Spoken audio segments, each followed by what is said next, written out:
सोनभद्र, जिसके नाम में ही सोने का जिक्र होता है, जिसका नाम सोन नदी की वजह से पड़ा है, जो विश्व स्तरीय पर्यटन स्थल बनने की असीम संभावनाएं रखता है, अवैध खनन के काले कारनामों की भेंट चढ़ रहा है। लेकिन यह स्वर्ग आज माफियाओं और उनके सत्ताधारी संरक्षकों के लिए सोने की खान बन चुका है। सोनभद्र की जमीन के नीचे दबी खनिज संपदा, कोयला, सोना और बलुआ पत्थर इसे लालच का केंद्र बना दिया है। सोनभद्र में होने वाले अवैध खनन का यह खेल इतना संगठित है कि पर्यावरणीय नियमों, वन संरक्षण कानूनों और मानवाधिकारों की खुलेआम धज्जियां उड़ाई जा रही है। रात के अंधेरे में भारी मशीनें जंगलों को काटती हैं, नदियों को प्रदूषित करती हैं और जमीन को बंजर कर देती हैं। ऐसा क्षेत्र जो टिकाऊ पर्यटन के जरिए आर्थिक समृद्धि ला सकता है, उसे जानबूझकर तबाही के रास्ते पर धकेला जा रहा है, क्योंकि अवैध खनन से मिलने वाला मुनाफा कुछ ताकतवर लोगों की जेब जो भर रहा है। खनन के कारण होने वाले विस्फोट और धूल स्थानीय लोगों की सांसों की बीमारियों को बढ़ा रहे हैं। खनन माफिया इतने बेखौफ हैं कि वह स्थानीय पत्रकारों, कार्यकर्ताओं और विरोध करने वाले को धमकियां देते हैं।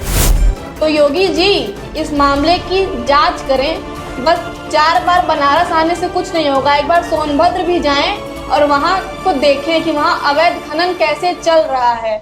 नमस्कार दोस्तों, मैं हूं अंशिका मौर्य और आप देख रहे हैं अचूक संघर्ष। सोनभद्र, जिसके नाम में ही सोने का जिक्र होता है, जिसका नाम सोन नदी की वजह से पड़ा है, उत्तर प्रदेश का वह अनमोल रत्न जो अपनी प्राकृतिक सुंदरता, घने जंगलों, झरनों, ऐतिहासिक स्थलों के लिए जाना जाता है, आज एक दुखद विडंबना का शिकार है। जो विश्व स्तरीय पर्यटन स्थल बनने की असीम संभावनाएं रखता है, अवैध खनन के काले कारनामों की भेंट चढ़ रहा है। सत्ता के संरक्षण में पनप रहा यह गैर कानूनी धंधा न केवल सोनभद्र की प्राकृतिक सुंदरता को नष्ट कर रहा है, बल्कि वहां के स्थानीय समुदायों के जीवन को भी संकट में डाल रहा है।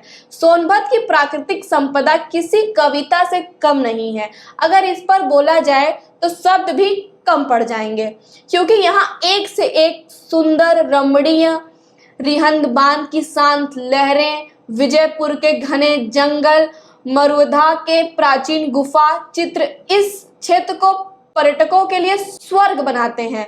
लेकिन यह स्वर्ग आज माफियाओं और उनके सत्ताधारी संरक्षकों के लिए सोने की खान बन चुका है। बालू माफिया, जिनका नाम सबसे ऊपर आता है, जो इस समय धर्म का चोला ओढ़कर पूरे सोनभद्र को बर्बादी की ओर लेके जा रहे हैं।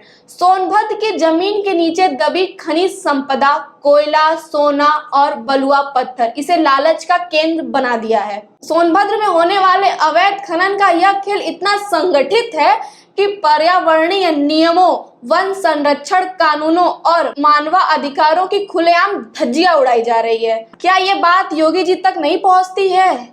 योगी जी कान में कोई रोग हो गया है या उनको अखमुनवा रोग हो गया है? स्थानीय लोगों की माने तो खनन माफिया और सत्ता के बीच एक गठजोड़ है। रात के अंधेरे में भारी मशीनें जंगलों को काटती हैं, नदियों को प्रदूषित करती हैं और जमीन को बंजर कर देती हैं। पर्यावरण मंत्रालय प्रशासन की निष्क्रियता ये इस सच्चाई को पुख्ता करती है। सवाल उठता है कि आखिर क्यों ऐसा क्षेत्र जो टिकाऊ पर्यटन के जरिए आर्थिक समृद्धि ला सकता है, उसे जानबूझकर तबाही के रास्ते पर धकेला जा रहा है। सोनभद्र का पर्यटन स्थल इस रूप से विकसित करने की बात कई दशकों से उठती आ रही है। यह क्षेत्र न केवल प्राकृतिक प्रेमियों बल्कि ऐतिहासिक, साहसिक पर्यटन के लिए शौकीनों के लिए भी आकर्षण का केंद्र बन सकता है। लेकिन सरकार की प्राथमिकताएं तो कुछ और नजर आ रही हैं। यहाँ सड़कें, होटल और सुरक्षा व्यवस्था आज भी न के बराबर है। इसके बावजूद अवैध खनन के लिए हर तरह की सुविधा उपलब्ध है, चाहे वो मशीनरी हो, परिवहन हो या प्रशासन की चुप्पी या कहिए हमारे मुख्यमंत्री की चुप्पी, क्योंकि उनको सब पता है कि किस तरह से खनन हो रहा है और किस तरह से अवैध खनन हो रहा है। फिर भी महाराज जी नहीं बोलेंगे। वो बोलेंगे तो बस एक ही धर्म को टारगेट किए हैं, वो उसी पे बोलेंगे। पर्यटन विकास न केवल स्थानीय अर्थव्यवस्था को मजबूत करता बल्कि हजारों लोगों के लिए रोजगार का अवसर भी पैदा करता। यह अवैध खनन की निर्भरता को कम करता और पर्यावरण संरक्षण को बढ़ावा देता। लेकिन ऐसा नहीं है, क्योंकि अवैध खनन से मिलने वाला मुनाफा कुछ ताकतवर लोगों की जेब जो भर रहा है। सत्ता में शामिल बड़े बड़े नेता दोनों हाथों से सोनभद्र की सुंदरता को लूट रहे हैं। यह मुनाफा इतना बड़ा है कि सत्ता इस लूट को रोकने की बजाय और संरक्षण दे रही है। नतीजा तो यह है कि सोनभद्र के सौंदर्य और संसाधन आम जनता के लिए नहीं है, बल्कि माफियाओं और उनके सत्ताधारी साथियों के लिए आरक्षित हो गए हैं। क्या अमृत काल चल रहा है। अवैध खनन की सबसे भयावह प्रभाव पर्यावरण स्थानीय समुदायों पर पड़ रहा है। सोनभद्र के जंगलों को जो कभी जैव विविधता का खजाना थे, अब तेजी से सिकुड़ रहे हैं। नदियां प्रदूषित हो रही हैं। खनन के कारण होने वाले विस्फोट और धूल स्थानीय लोगों की सांसों की बीमारियों को बढ़ा रहे हैं।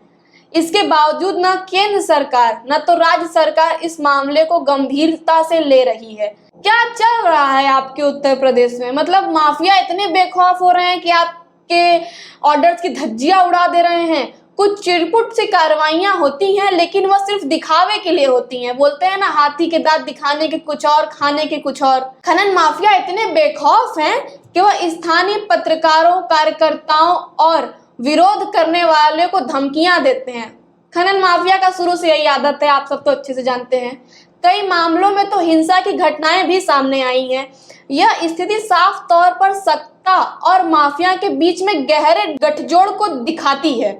सोनभद्र को बचाने के लिए तत्काल कठोर कदम उठाना पड़ेगा। सबसे पहले अवैध खनन पर पूर्ण रोक लगानी जानी चाहिए। इसके लिए स्वतंत्र जांच एजेंसियों को सक्रिय करना होगा, जो सत्ता के दबाव से मुक्त होकर काम करे। दूसरा, सोनभद्र को एक टिकाऊ पर्यटक स्थल के रूप में विकसित करने की योजना बनानी होगी। इसमें स्थानीय समुदाय की भी भागीदारी बनाना जरूरी है, ताकि वह पर्यटन से होने वाले लाभ के हकदार बन सके। तीसरा, पर्यावरण संरक्षणों के लिए कठोर कदम उठाए जाएं। जंगलों को पुनरोपण किया जाए, नदियों की सफाई की जाए और प्रदूषण पर नियंत्रण किया जाए। साथ ही जन जागरूकता और सामाजिक आंदोलन की भी जरूरत है। सोनभद्र को इस लूट के खिलाफ पत्रकारों और नागरिकों को एकजुट होकर आवाज उठानी होगी। सोशल मीडिया एक स्वतंत्र प्लेटफॉर्म है, इस जिंदगी का अहम भूमिका निभाती है। सब सोशल मीडिया यूज करते हैं। सोनभद्र के सौंदर्य और संसाधन देश की अमूल्य निधि है, न कि किसी माफिया और उनके सत्ता संरक्षणों की निजी जागीर। यह क्षेत्र केवल उत्तर प्रदेश बल्कि पूरे देश के लिए गौरव का प्रतीक बन सकता है, बेशर्त इसे सही दिशा में ले जाया जाए। लेकिन इसके लिए सत्ता की चुप्पी तोड़नी होगी। हमारे मुख्यमंत्री जी को अकमुंगवा रोग हो गया है, उनके बीमारी को दूर करना होगा। यदि ऐसा नहीं हुआ तो सोनभद्र की कहानी भ्रष्टाचार, लालच और तबाही का एक मिसाल बनकर रह जाएगी। तो योगी जी इस मामले की जांच करें। बस 4 बार बनारस आने से कुछ नहीं होगा। एक बार सोनभद्र भी जाएं और वहां को देखें कि वहां अवैध खनन कैसे चल रहा है। प्रशासन की चुप्पी को तोड़िए। रात के अंधेरे में ट्रक पास होता है, सब पता है आपको, सब कुछ अच्छे से जानकारी है, फिर भी आप चुप हैं। किस चीज का खौफ है आपको? आप तो खुद मतलब सीएम है, फिर भी किस चीज का? खनन माफिया का खौफ है आपको? योगी जी ये बात अच्छी नहीं लग रही है आपके ऊपर। आपको इस चीज पे ध्यान देना चाहिए। धन्यवाद।